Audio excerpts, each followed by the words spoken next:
네, 여러분, 지난 시간에 우리가 7단원 첫 번째 파트에 들어갔는데요.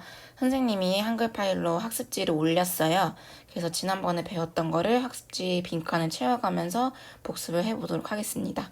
자, 문화 다양성에서 첫 번째 다양한 문화권의 특징에 대해서 우리가 지난 시간에 들어갔고, 자, 문화라는 것은 한 사회의 구성원이 만들어낸 공통의 무엇이었죠?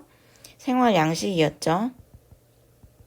자, 그래서 이 생활 양식은 유형적, 자, 형태가 있는 것과 형태가 없는 무형적 요소로 나눠진다라고 했는데, 우리가 보통 생활 양식을 세 글자로 의식주, 이렇게 표현을 했죠. 자, 그래서 유형적, 눈에 보이는 요소는 무엇이었다? 그치, 무엇을 입느냐, 의복, 그 다음에 어디에 살고 있느냐, 주식, 아니, 뭘 먹고 있느냐, 주식, 그 다음에 어디에 살고 있느냐, 가옥, 이렇게 정리를 할 수가 있고, 반대로 눈에 보이지 않는 무형적 요소로는 언어, 그 다음에 그 지역 사람들이 믿는 종교, 그 다음에 풍습, 관습 이런 걸로 구성이 되어 있다라고 얘기를 했었어요. 자, 그 다음에 문화권이란 한 가지의 공통된 문화적 특성을 공유하는 권역이라고 우리가 표현을 했고요. 지표 범위죠. 자, 그래서 주로 어떤 것에 영향을 받아서 무엇을 원인으로 삼아서 이 문화권의 경계가 형성된다고 했었나요? 그쵸, 자연 환경, 지형, 기후 이런 게 있었고, 그 다음에 반대로 언어, 산업, 종교 등등의 영향을 포함하는 게 뭐다? 인문 환경. 그래서 우리가 고등학교 2학년 올라갈 때도 자연 계열로 갈지, 인문 계열로 갈지 선택을 하는 거죠. 자, 자연 환경 및 인문 환경의 영향을 받아 문화권이 형성이 된다. 자, 근데 중요한 거는 문화권이 형성이 되는데 A 지역이랑 B 지역이랑 있으면 이 경계가 뚜렷하게 획일화되어서 쭉 유지가 된다고 했었나요? 아니죠. 자, 세계는 항상 교류를 하고, 지표상의 범위는 굉장히 넓고 광범위하기 때문에 경계는 항상 바뀔 수가 있는 거고, 그 경계도 딱 잘라서 선으로 그은 것처럼 뚜렷하지 않다고 했어요. 자, 그래서 이 두 문화권의 특성이 함께 나타나는 곳도 존재할 수가 있다. 그래서 이걸 무슨 지대라고 부른다? 점이지대라고 부른다. 점이지대. 자, 그래서 이 점이지대에서는 두 문화권의 특성이 함께 나타나고, 그 다음에 이 문화권의 경계도 변화할 수 있다 없다? 있다라는 거죠. 그거를 가변적이다 라고 우리가 그때 표현을 했었습니다. 자, 그래서 여기까지 했었고, 그 다음에 넘어가서 이 지도를 통해서 우리 세계를 여러 가지의 문화권으로 나눌 수가 있는데, 우리가 딱 지도를 보고 이 지역의 문화권은 무슨 문화권이다 라는 것을 꼭 알아야 된다고 했었어요. 그래서 페이지는 214페이지였고요. 자, 그래서 복습의 차원에서 다시 한번 해보자면, A부터 가겠습니다. 자, A는 종교를 따라서 구분을 했는데요. 자, A 문화권은 이슬람 문화권이고요. 자, B 문화권은 아프리카 문화권이었습니다. 그 다음에 C 문화권은 이쪽은 이제 유럽을 중심으로 러시아랑 같이 있죠. 자, 러시아가 아시아냐 유럽이냐라고 이제 혼란이 많이 있는데, 구분 기준이 각각 지역마다 조금 달라요. 국가마다 다르고. 근데 이제 공식적인 국제기구에서는 보통 러시아는 유럽이라고 표현을 합니다. 왜냐면 러시아 모스크바 수도가 유럽 쪽에 요쯤에 있죠. 자, 그래서 C는 유럽 문화권. 자, D는 여기 이 일대가 다 아시아인데, 그 중에서도 아시아는 워낙 인구가 많고 대륙의 범위도 넓기 때문에 또 세 가지로 쪼개게 됩니다. 자, D는 남부.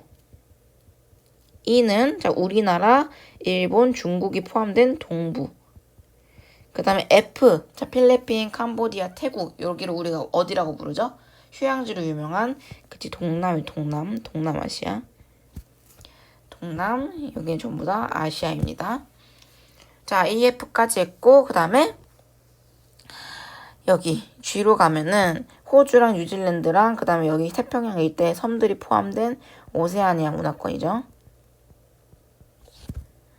자, 그 다음에 여기 H 문화권은 극지방. 근데 남극이다, 북극이다? 북극이다, 북극 문화권. 왜 남극 문화권은 밑에 안 써 있을까요? 남극에는 사람이 살 수 있다, 없다? 없다. 너무너무 춥습니다. 빙하밖에 없어요. 상대적으로 북극은 북반구에 그 서구권 국가들과 같이 인접하여 있고 그다음에 온도도 남극보다 훨씬 더 높기 때문에 사람들이 살 수가 있는 거예요. 기술의 발달로 인해. 자, 그래서 북극 문화권이 있고 그다음에 I는 캐나다와 미국을 포함하고 있는 아메리카. 근데 아메리카 중에서도 무슨 아메리카다? 앵글로 아메리카. 자, 왜 이게 앵글로 아메리카인지는 다음 시간에 나가도록 하겠습니다. 그 다음에 밑에 있는 J 문화권은 마지막으로 같은 아메리카지만 라틴 아메리카라고 우리가 부르고 있습니다. 자, 그래서 문화권은 총 몇 개다? 하나, 둘, 셋, 넷, 다섯, 여섯, 일곱, 여덟, 아홉, 열. 자, 10가지의 문화권으로 우리가 보통 구분을 할 수가 있다. 자, 그래서 이 문화권의 각각의 특징에 대해서 배우는 것이 7단원의 목표라고 했었어요. 그래서 쭉 넘어가서 자, 지난 시간에 여기까지 했었는데, 자, 문화권은 자연 환경에 영향을 받고 또 인문 환경에 영향을 받는다. 자, 근데 그 중에서도 자연 환경은 자, 기후와 지형으로 나눌 수가 있는데, 먼저 기후. 자, 열대 기후에서는 당연히 자, 더우니까 뭐가 잘 돼야 된다? 바람이 잘 통해야 된다. 그래서 통풍이 잘 되는 옷을 입는다.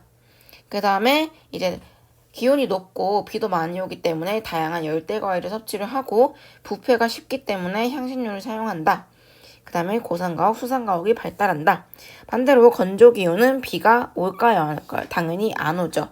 나무가 자랄 수 있다 없다? 없다. 자, 다양한 과일과 곡물이 잘 자라지 못하는 환경이기 때문에 주로 사람들이 무슨 업종에 종사를 한다? 가축을 키우는 목축업에 종사를 한다. 그래서 주로 주식이 고기, 육류이다. 그 다음에 이제 소들한테서 젖을 짜내서 유제품, 우유, 치즈를 만들어서 먹는다. 그 다음에 가옥도 당연히 나무가 없으니까 뭘로 집을 만들어야겠어요? 흙으로 만들어야겠죠. 나무가 없으니까 흙집을 만들어서 산다.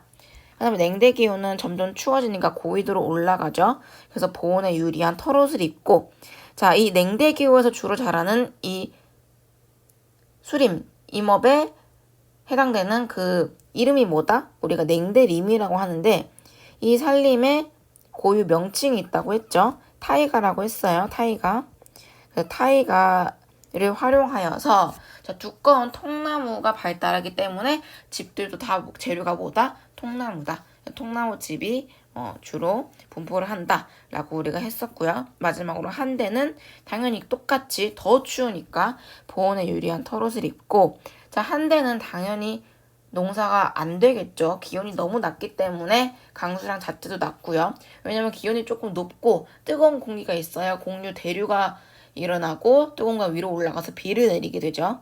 자, 그래서 비도 안 오고 기온도 낮으니까 농사를 지을 수 없어서 가축에 매진을 한다.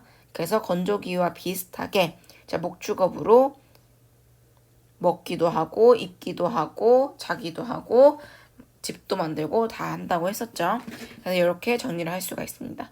그 다음에 우리가 지난 시간에 생략했던 게 있는데 자, 지형 파트가 있어요. 지형은 산지냐 평야냐 이렇게만 나눌 수가 있는데 너무나도 쉬워서요. 자, 산지 고도가 올라가면 올라갈수록 자, 기온은 낮아질까요? 높아질까요?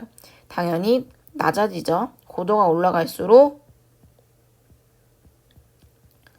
자, 기온은 하강합니다. 자, 그렇기 때문에 자, 고도가 올라가서 기온이 하강하면 자, 여러 가지 산림들이 제대로 자랄 수 있다 없다? 없다. 그래서 주로 나무가 분포하는 곳들은 여기고요. 해발 고도가 2000m, 3000m 높은 곳에서는 나무가 잘 자랄 수가 없습니다. 왜냐면 바람이 너무 세고 기온도 낮고 비도 별로 안 내리고 해서 여기에서는 주로 돌산이 위치를 하게 돼요. 그래서 이 산지에서는 주로 돌로 지은 가옥이 분포를 하게 된다. 근데 똑같은 산이어도 구릉 언덕 수준의 낮은 산이면은 나무로 충분히 집을 지을 수는 있겠죠. 근데 우리가 산지냐 평야냐 이렇게 딱 잘라서 구분을 할 때는 보통 대부분의 산지의 경우에는 돌로 가옥을 만든다. 그 다음에 이제 농사를 짓기 어렵기 때문에 왜냐면 일단 경사도 어때요? 급경사죠. 그래서 농사를 짓기가 어렵다. 그래서 대부분이 가축 위주의 농업에 종사를 한다. 반대로 평야는 어떻다? 나무로 지은 집에 살고요. 곡물 위주의 농업으로 사람들이 의식주를 해결한다. 라고 정리를 할 수가 있습니다. 자, 그래서 지난 시간까지 여기까지 했고요. 자, 우리는 오늘 자연환경 그 다음에 인문환경에 영향을 받아서 형성되는 문화권에 대해서 나가볼 텐데 자, 인문환경에 해당되는 요소가 무엇이 있다? 대표적으로 두 가지가 있었죠. 자, 언어가 있었고 종교가 있었어요. 그 근데 이제 언어의 차원에서는 다음 여러분들이 세계 지리를 선택한 친구들은 내년에 아마 배울 거예요.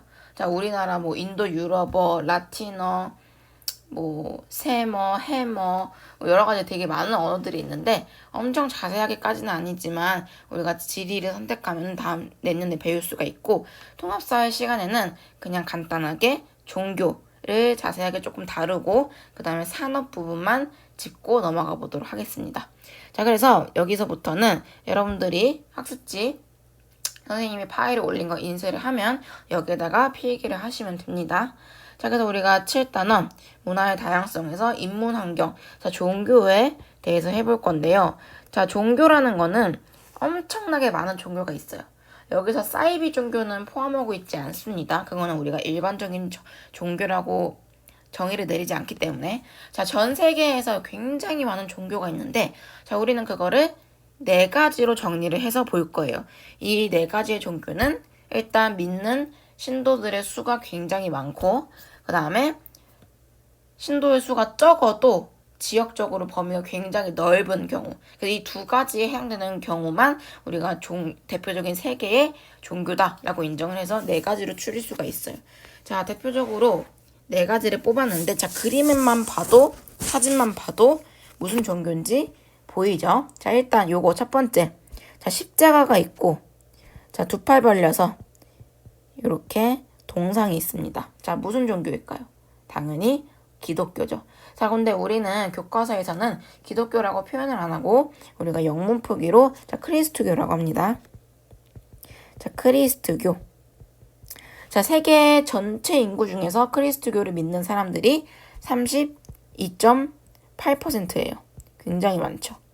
자, 오른쪽에 있는 종교는 뭐냐? 자, 오른쪽에 이 모자를 쓰고 남자들이 이렇게 모여가지고 계속 기도를 여러분들이 이렇게 쭉 나열을 하고 있죠.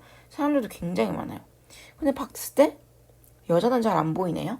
자, 여자와 남자의 차별이 심하고 그 다음에 기도가 제일 중요한 의무라고 생각하는 세계의 대표적인 종교 중 하나는 뭐냐면 이슬람교. 자, 이슬람교는 전 세계 인구의 총 22.8%에 해당됩니다. 이것도 굉장히 많죠. 그 다음에 이 3번째, 여기는 당연히 뭐겠어요? 스님이 있고 뒤에 불상이 있는 불교. 자, 불교는 전체 인구의 7.2%입니다.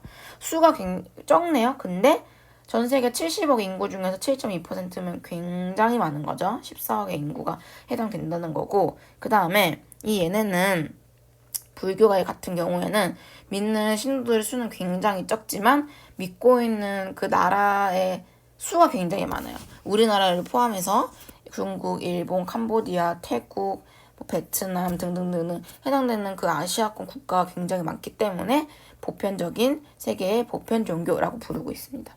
마지막으로 목이 여러 개 달린 이 신을 믿고 있는 종교는 뭐냐면 이 신이 대표적인 신은 아니에요.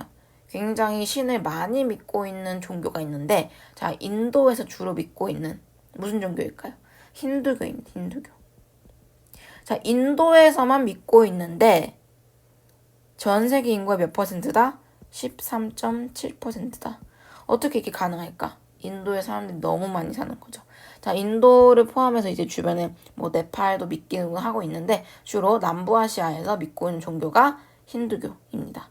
그래서 우리는 이 종교를 크게 4가지로 유형화시킬 수가 있어요. 이 4가지는 필수로 알아야 하고, 자, 이제 이 4가지의 종교의 각각의 특성을 정리해 보도록 하겠습니다. 자, 학습지에서는 여기죠, 여기. 자, 첫 번째 크리스트교부터. 자, 크리스트교는 누구를 믿는다? 하나님을 믿는 거죠. 유일신. 자, 크리스트교는 유일신 사상입니다. 신은 오로지 몇 명이다? 단 1명. 자, 그래서 하나님을 믿고 이 하나님에게 이끌어주는 그 구원자가 누구다? 그의 아들인 예수이다. 자, 구원자인 예수가 십자가에 못 박혀서 이제 우리들에게 가르침을 내려줘 주신 거죠. 자, 그래서 이 크리스트교에서는 구원자 예수를 믿고 있고 이웃사랑을 적극적으로 실천한다. 그 다음에 성당 교회에서 예배를 드리고 기도가 일상화되어 있다. 이거는 너무나도 뻔한 내용이기 때문에 우리 다 이미 알고 있죠. 굳이 크리스천이 아니어도 알고 있는 내용입니다. 자, 그래서 중요한 것은 세계에서 가장 보편적인 종교는 네 가지를 유형화시킬 수가 있는데 그것은 크리스트교, 이슬람교, 힌두교, 불교이다. 그중에서 크리스트교는 예수를 구원자로 삼고 이웃사랑을 적극적으로 실천하고 기도를 한다. 자, 그래서 이 크리스트교는 어디에서 발원을 했을까요? 팔레스타인이죠. 지금 전쟁으로 굉장히 종교 전쟁이 활발한 팔레스타인에서 발생을 해서 이제 유럽과 아메리카 전체 전역으로 퍼져나갔습니다. 그래서 교과서 어디냐? 213페이지를 피면 위쪽에 종교 분포 지도가 나와 있어요. 그래서 이 지도를 보고 유럽이랑 아메리카의 색깔이 칠해져 있으면 크리스토교를 나타내는구나 라고 우리가 이해를 하면 됩니다. 자, 그 다음 이슬람교. 자, 이슬람교는 이 사람이 누구냐? 자, 똑같이 유일신 사상이에요. 얘도 유일신. 신은 오로지 몇 명이다? 단 한 명이다. 자, 똑같이 하나님을 숭배를 하는데 구원자가 달라요. 예수가 아니라 이 사람이 누구다? 그치, 무함마드라는 사람입니다. 자, 이 무함마드라는 제자가 이슬람교를 이제 탄생을 시켰고 이 이슬람교에서는 5가지의 의무를 신청을 합니다. 자, 우리 학습지에 빈칸 채워야겠죠. 첫 번째, 신앙 고백. 나는 이슬람교 신도 무슬림이라는 것을 고백을 해야 된다. 그 다음에 두 번째, 하루에 5번씩 어디를 향해서?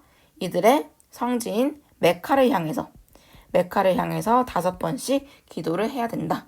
그 다음에 자선, 어려운 사람들이 있었으면 자선을 해야 된다. 그 다음에 단식, 라마다 기간이죠. 라마다 기간에는 하루에 몇 시간씩 음식을 섭취하면 안 된다. 그 다음에 성지순례, 메카도 있고 여러 가지 굉장히 많아요. 그래서 이제 전 세계에 분포하는 다양한 이슬람 성지들을 죽기 전에 꼭 한 번은 가야 된다라고 하는 게 성지순례입니다. 자, 그래서 우리가 이거를 설명을 하자면은 일단 신앙 고백은 말 그대로 신앙을 고백하는 거고요. 자, 예배도 굉장히 의무가 있는데 선생님이 이제 대학교를 다닐 때 기숙사를 살았는데 선생님이 국제 기숙사를 살았어요. 그래서 외국인 친구들이랑 같이 방을 썼는데 4인 1방이었습니다. 그래서 선생님은 한국인이고요. 중국인, 그 다음에 사우디아라비아 사람도 같이 살았고 중동 계열 친구들이랑 몇 명 같이 살았는데 그 친구들이랑 조금 트러블이 많았어요. 왜냐면 이제 기숙사는 4명에서 한 방을 쓰니까 물론 거실도 있고 뭐 주방도 있지만 그래도 좁잖아요. 근데 이제 이 친구들이 항상 몇 시간에 한 번씩 요가 매트를 깔고 기도를 하는 거예요. 나는 계속 움직이고 싶고 빨래도 막 편하게 널고 싶은데 갑자기 방 한가운데서 요가 매트 깔고 절을 하니까 선생님 입장에서 너무 그게 불편한 거예요. 그래서 너가 그렇게 절을 하고 싶으면 밖에서 하면 안 되냐 했더니 불편해서 그건 또 싫대. 그래서 조금 트러블이 많았는데 나중에는 얘네들의 문화가 이렇구나. 어쩔 수 없겠구나. 내가 이해해야지 라고 마음을 바꿨어요. 그래서 얘네들은 그렇게 이제 기도라는 게 일상화되어 있고 정말 중요하다라는 것을 우리가 이해를 해야 된다. 그 다음에 이 자선이라는 거는 기부라고 생각하면 훨씬 더 쉽게 이해를 할 수가 있어요. 그래서 이제 옛말에는 이런 말도 있었어요. 중동 가서 구걸하는 거지가 월 수입 1,000만 원이다. 그래서 실제로 영국, 유럽 쪽에서 이제 중동이랑 가까운 지역에서 이제 뭐 이슬람교 지역으로 떠나가지고 그 성지 기도하는 뭐 교회 거기 기도 수도원들 앞에 가가지고 구걸을 하는 거예요. 그러면 여기 기도가 일상의 사람들은 맨날 거기에 가 있고 아니에요. 수많은 사람들이 맨날 거기에 가는데 나오는데 거지가 있어. 그러면 당연히 100원이라도 줘야 되는 게 얘네들의 의무예요. 그래서 실제로 한 달 수입이 몇 천만 원인 경우도 있다고 하네요. 뭐 산유국 기름이 나오는 중동 국가에서는 워낙 부자들이 많으니까 그래서 나중에는 국가적 차원에서 추방을 시키기도 했다고 합니다. 그래서 자선이 의무다. 그 다음에 성지순례 우리나라에서는 어떻게 사용하나요? 인터넷에서 뭔가 어떤 사람이 예언을 했다, 맞췄다라고 하면은 댓글로 나중에 성지순례 왔습니다. 성지순례 왔어요. 막 이런 식으로 댓글을 쓰죠. 자, 이 말은 뭐다? 성지순례, 이 성지에서는 누가? 이 구원자, 예언자가 있던 곳이고 이 예언자의 예언이 설파되는 곳이기 때문에 우리가 이 성지순례 왔어요 라고 하는 것은 미리 무언가를 예측했다라고 현대 사회에서 이제 우리나라 사람들이 다르게 이해를 좀 해가지고 재치 있게 활용하는 신조어가 된 거죠. 그래서 성지순례, 신앙고백, 예배, 자선, 단식 요 5가지가 의무이다. 체크를 꼭 해두시고요. 또 중요한 거는 뭐다? 이들의 생활 양식인데 자, 빈칸에 오른쪽에 채워볼게요. 자, 무슨 고기를 안 먹는다? 돼지고기를 안 먹는다. 자, 근데 이 돼지고기를 안 먹는 이유가 굉장히 중요해요. 뭐다? 자, 얘네가 이슬람교는 돼지고기를 안 먹는 이유는 바로 이제 기후적 차원과 관련이 있고 이들의 문화와 역사와도 관련이 있는데 일단 이슬람교 213페이지의 지도를 보면은 이 이슬람교를 믿는 지역들은 대부분 해당되는 국가가 어디일까요? 자, 세계 지도에서 자, 요렇게 자, 아프리카가 있고요. 그 다음에 여기 아라비아 반도가 있고요. 그 다음에 여기 이쪽에 아시아 쪽이 있죠. 그래서 여기 일대가 이슬람교를 믿는 국가예요. 자, 이들의 기후는 어떨까요? 자, 적도가 여기입니다. 자, 적도가 여기 있고 0도에서 30도 사이에 있는 요 지역들은 대부분 어떻다? 건조 기후입니다. 자, 그래서 여기가 사하라 사막이 분포하고 있는 곳이죠.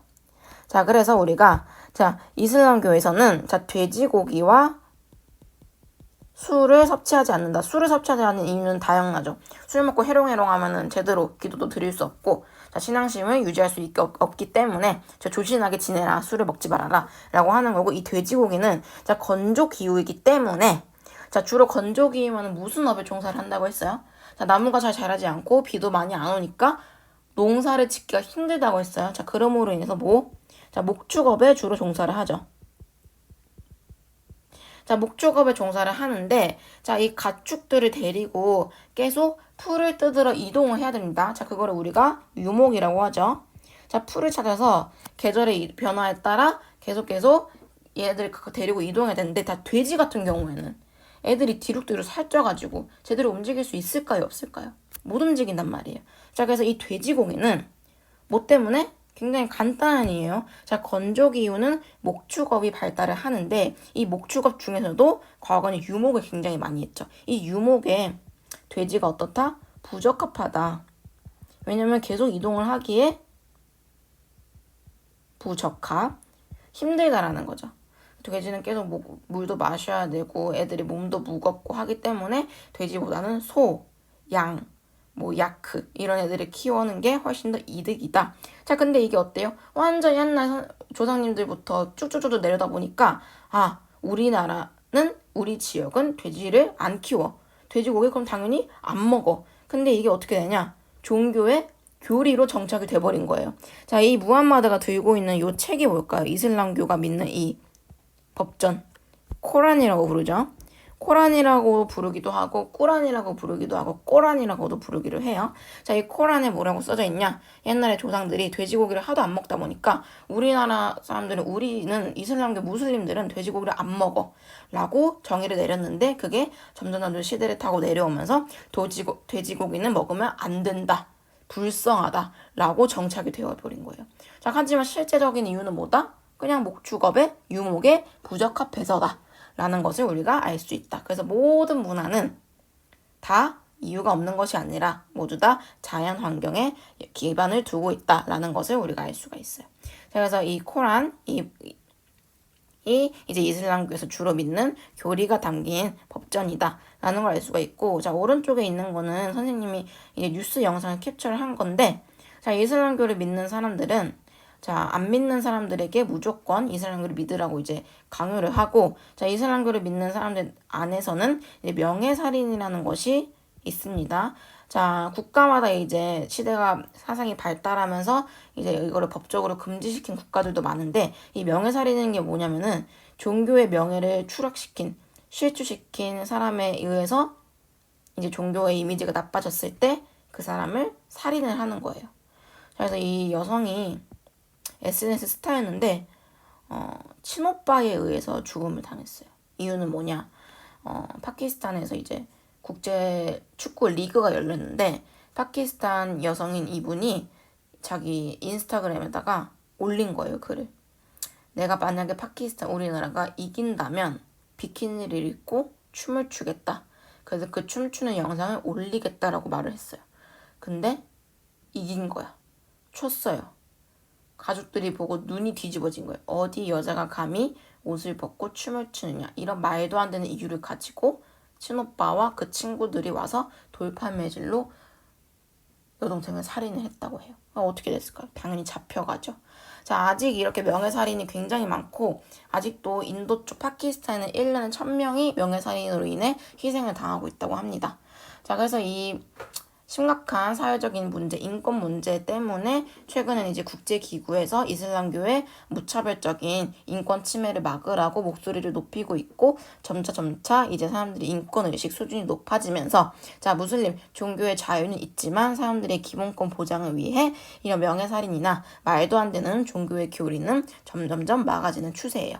그래서 우리가 이제 종교 차별, 혐오가 굉장히 만연한 사회인데 좀 더 개방적인 자세로 이제 여러 가지 것들을 이해를 하고 같이 고쳐 나가려고 노력을 하면은 이제 여러 가지 종교 갈등이 사라지겠죠. 그래서 이거는 이제 다음 시간에 더 자세히 배우도록 할 거고요. 그래서 이슬람교의 특징은 뭐다? 굉장히 규율이 엄격하다. 근데 그거를 우리가 5가지 요약을 할 수 있다. 뭐라고? 요렇게 5가지로 신앙 고백, 예배, 자선, 단식, 성지 순례로 정리를 할 수가 있다. 그 다음에 제일 중요한 생활 양식은 뭐다? 돼지고기를 먹지 않는다. 이 원인 때문에 중요한 거죠. 그 다음 힌두교. 자, 힌두교는 주로 어디에서 믿는다고요? 자, 남부아시아에서 믿는다고요. 자, 남부아시아, 인도에서 주로 믿는 종교가 힌두교이다. 자, 이 종교 특징을 보면은 이런 식이에요. 사원들이 다 어때요? 되게 뾰족하고 자세히 보면은 엄청 화려해요. 지금 해상도가 안 좋아서 잘 안 보이는데 자, 엄청 화려하고 알록달록해요. 자, 이들의 종교 문양도 굉장히 알록달록하죠. 불교도 약간 이런 모양이긴 하죠. 자, 불교의 발원지가 어디예요? 인도죠. 자, 인도에서 불교가 발원했는데 자, 불교가 오히려 지금 현재는 인도에서 성행하고 있지 않아요. 자, 전파되어서 다른 동부아시아와 동남아시아에 전파된 게 불교. 자, 발원지이기는 하지만 불교가 아니라 힌두교를 믿고 있는 곳이 인도. 이렇게 정리를 할 수가 있고요. 자, 힌두교는 윤회 사상을 믿고 있습니다. 자, 이거는 뭐냐? 내가 영혼이 그대로 있고 이번 생에서는 이 육신으로 태어났고 죽고 나서 환생을 하게 된다는 거죠. 그래서 똑같은 영혼이 육신을 바꿔가며 자, 전생의 과업을 그대로 이어받으며 살고 있다. 카르마라고 하죠. 그래서 전생에 잘못하면 다음 생에 뭐 가축으로 태어나고 이런 것들. 윤회 사상을 믿고 있다. 그 다음에 중요한 생활 양식으로는 소를 신성시한다. 자, 그렇다면 소를 신성시하면은 소를 먹을 수 있을까요? 없을까요? 당연히 안 먹죠. 소를 먹지 않습니다. 자, 그래서 인도에 가면은 길바닥에 이런 귀여운 소들이 그냥 돌아다녀요. 그러면은 차가 이렇게 막 운전을 하고 있는데 소를 발견했어. 그럼 빵빵 할까요? 안 할까요? 안 합니다. 뭐 어떻게? 조용히 기다려요. 우리 소님이 천천히 지나가시기를 아니면 이게 손으로 천천히 회유를 하거나 그래서 마주치면은 이렇게 인사를 드리는 왜냐면 이 소가 신이나 마찬가지니까. 자, 그래서 이 힌두교는 굉장히 신이 많아요. 다신교. 이슬람교와 그리스도교는 무슨 신? 유일신. 힌두교는 다신. 신이 하나냐, 여러 명이냐에 따라서도 구분을 할 수가 있다. 자, 이들은 소를 신성시하는데 자, 이 이유는 뭐다? 이 이유가 중요한 거죠. 자, 소를 신성시하는 이유는 또 기후와 관련이 되어 있습니다. 자, 인도 같은 경우에는 자, 지도로 표현을 하면은 자, 일본, 한국, 중국, 베트남, 필리핀, 태국, 인도. 자, 세계 지도로 이렇게 돼 있어요. 자, 적도가 여기 있고요. 자, 인도네시아 여기 있고요. 자, 적도 여기 열대기후죠. 그 다음에 여기 건조기후고요. 자, 인도는 무슨 기후일까요? 자, 몬순기후라고 해서 우리가 몬순이라는 말 중학교 때 들어봤을 텐데 자, 계절풍 기후라고 합니다. 계절풍 기후. 자, 계절풍이라는 거 뭐예요? 계절에 따라 바람이 바뀌는 기후이다. 자, 그래서 여름철에는 고온, 다습이고요. 겨울철에는 온난, 수분, 건조, 비슷비슷 왔다 갔다. 자, 겨울은 솔직히 딱 뚜렷하게 이렇다라고 표현은 없는데 여름에 고온, 다습, 학의 강수 집중력이 굉장히 높은 기후를 우리가 계절풍 기후라고 합니다. 자, 여기는 기온이 굉장히 높고 비도 많이 오기니까 농사를 짓기가 편리할까요? 불편할까요? 굉장히 좋겠죠. 이런 식으로 고온다습한 기후를 활용해서 우리가 주로 벼농사를 짓습니다. 자, 벼농사를 짓는데 필요한 인력들이 굉장히 많죠. 왜냐하면 벼는 사람의 노동력이 굉장히 많이 필요로 해요. 그러면 옛날에 사람들이 이제 쌀을 먹기 위해서 농사를 다 지었을 텐데 인도는 인구가 얼마나 많아요. 그죠? 이 수많은 사람들을 먹여 살리기 위해서는 보통 농사가 아니란 말이에요. 그러면 이제 인간의 힘으로는 다 케어가 안 되니까 뭐를 활용한다? 그치? 소를 이용해서 이동을 하고 소에다가 짐을 싣고 소들로 이용해서 이제 옛날부터 벼농사의 편리함을 도운 거죠. 그래서 이 벼농사를 지을 때 소가 무슨 역할이다? 소가 필수적 노동력이다. 그렇다면 소가 비쌀까요? 쌀까요? 굉장히 비싸요. 중요할까요? 안 중요할까요? 굉장히 중요하죠. 그래서 옛날에 조상님들이 소를 벼농사의 필수 노동력으로 활용을 하다 보니까 과거부터 소는 중요하다. 소는 죽이면 된다, 안 된다? 안 된다. 자, 이게 대를 이어서 쭉쭉쭉 내려오다가 어떻게 정착을 했다? 교리로 정착을 하게 됐다. 소는 어떻다? 죽이면 안 된다. 그럼 결론은 뭐다? 소는 신성하다. 라고 이어져 내려온 거예요. 자, 여기서 중요한 거. 자, 이슬람교에서 먹으면 안 되는 거는 돼지고기. 힌두교에서 먹으면 안 되는 거는 소고기. 자, 근데 중요한 차이점이 또 있어요. 자, 이슬람교는 돼지를 어떻게 여겨요? 신성시 여깁니까? 아니죠. 자, 이슬람교는 돼지를 불쌍하게 여깁니다. 자, 근데 힌두교는 소를 어떻게 여겨요? 신성시 여겨요. 요게 차이점이에요. 그래서 요것도 헷갈리기 쉬우니까 꼭 체크를 합니다. 소를 신성시 여긴다. 반대로 이슬람교는 돼지를 안 먹는데 얘는 돼지를 불쌍하게 여기기 때문에. 그래서 두 가지의 차이점이 있다는 거로 정리를 하시면 됩니다. 자, 여기에다가 쓰면 되는 거죠. 자, 계절풍 기후여서 자, 벼농사를 짓게 되고, 자, 여기 벼농사에서 소가 뭐다? 필수적 노동력이기 때문에 중요하다. 라고 정리를 할 수가 있어요. 자, 마지막으로 힌두교를 했으니까 불교는 쉽죠. 자, 수양, 기도, 해탈의 경지에 이르는 것이 중요하다. 우리 통합쌤 A 시간에 아마 했었을 거예요. 1단원에서 1학기 때. 자, 불교는 이제 스스로 마음을 다스리는 수양이 중요하다. 그 다음에 중요시 여기는 거. 살생을 하면 돼야 안 돼요. 생명을 가진 것을 죽이면 된다, 안 된다? 안 된다. 자, 그래서 주로 육식을 안 먹는 거죠. 모든 고기들을 먹지 않습니다. 그래서 다른 종교들은 이제 특정한 고기만 섭취를 하지 않는데 불교 같은 경우에는 아예 모든 고기를 안 먹고 채식 위주로 한다.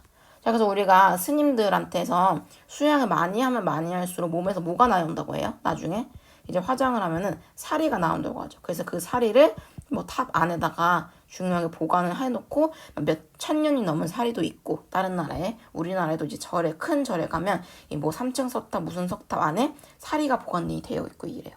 자, 근데 이 사리가 옛날에는 이제 불교에서 이제 부처님의 석가모니의 가르침을 받아 수양을 많이 했기 때문에 그 증거로 몸에서 이런 사리가 나온다라고 얘기를 했는데, 과학적으로 보면 사실은 이건 뭘까요? 고기 제대로 안 먹고 영양분 섭취 안 해서 그래요. 그 다음에 항상 기도하느라 가만히 앉아있고 풀떼기만 먹고 맨날 이렇게 고생을 하다 보니까 이제 몸에서 결석 같은 게 형성이 되는 거죠. 돌. 그래서 이제 화장을 하면은 사리가 나오는 게 사실은 그거보다 다 이 불교를 믿는 사람들의 생활 양식 때문에 이제 육체적인 과학적 반응으로 사리가 나오게 된다라고 이해를 할 수가 있는 겁니다. 자, 그래서 불교는 스스로 마음을 다스리는 수양을 중시를 하고 채식 위주의 식사를 하게 된다. 마지막으로 이제 산업은 세 가지로 나뉠 수가 있는데 농경, 유목, 상공업이 있어요. 자, 농경은 정착 생활. 자, 이 말은 뭐야? 이동을 한다, 안 한다? 안 한다라는 거예요. 자, 그러면은 무슨 문화권과 차이가 있나요? 농경과 다른 점이 있는 거죠. 자, 우리가 농경은 정착을 한다, 안 한다? 안 한다. 자, 그래서 계속 이동하면서 유목을 하는 것을 우리가 무슨 가옥? 똑같이 이동식 가옥이죠. 예를 들면 몽골 게르 같은 것들. 자, 그래서 정착은 집이 고정이 되어 있는 거고, 자, 이동식 가옥은 계속 이동하는 거죠. 자, 그래서 농경은 당연히 농번기, 농한기와 같은 생활 리듬을 갖고 있다. 그래서 여러 가지 축제들. 자, 제발 올해 농사 비 많이 오고 날씨 따사로워서 쌀 많이 재배되게 해주세요. 축제 같은 수확기 축제도 합니다. 자, 근데 반대로 유목을 하는 곳에서는 요 풀들을 찾아서 얘네들 데리고 계속 이동을 하게 되죠. 그래서 이 집도 단순하게 천막으로만 만들고 정착을 하지 않는다. 그래서 이렇게 정리를 할 수가 있고요. 자, 상공업 중심은 우리가 살고 있는 우리나라에 해당이 되고 있는 거죠. 자, 상공업 중심 3차 산업입니다. 자, 건물의 밀집도가 높고 자, 도로가 발달했다. 현대적이고 도시적이다. 개인은 1차 생산물을 가공하여서 새로운 제품을 만든다. 자, 이게 뭐예요? 새로운 제품을 만드는 거. 1차 생산물을 가공하여 2차 산업이죠. 제조업입니다. 자, 이거는 뭐예요? 자, 만들었어. 2차 산업 끝났어. 또 2차 산업의 결과물을 유통하는 거. 그럼 이건 또 뭘까요? 2차에서 하나 더 간 거. 3차 산업이죠. 뭐? 서비스업. 자, 그래서 상공업 중심은 3차 산업입니다. 그래서 현대사회, 농경이랑 유목은 1차 산업 위주의 사회죠. 1차 혹은 2차. 그래서 우리가 지난번에 배웠던 걸 적용을 시키면 도시화 이전, 도시화 이후로 구분도 할 수 있다. 그래서 우리가 종교, 산업에 따라 우리가 인문 환경에 어떤 영향을 받아 문화권이 형성되는지도 알 수가 있고, 그 다음에는 이제 저번에 했던 요 10가지의 문화권의 특징에 대해서 배워보도록 하겠습니다. 자, 오늘 수업은 여기까지입니다.